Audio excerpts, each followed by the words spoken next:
Hi, this is Krishnaji. Veeramma తల్లి జీవిత చరిత్ర part 3. అత్తమామలను దైవంగా చూసుకుంటూ, మరిది బాగైన బిడ్డలా చూసుకుంటూ, బంధువులందరికీ ఇష్టపడేలా, ప్రక్క ఊరికి కూడా ఆమె పేరు వినిపించేలా ఆదర్శంగా నిలిచింది.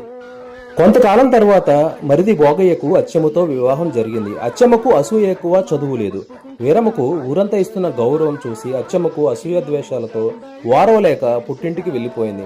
అప్పుడే వీరమ్మ గొప్పతనం మరింతగా బయటపడింది. ఎలాంటి కోపాలు, అహంకారం లేకుండా అత్తమామలకి మరిదికి నచ్చజెప్పి తానే స్వయంగా తోడికోడలను వెంటబెట్టుకుని వచ్చింది.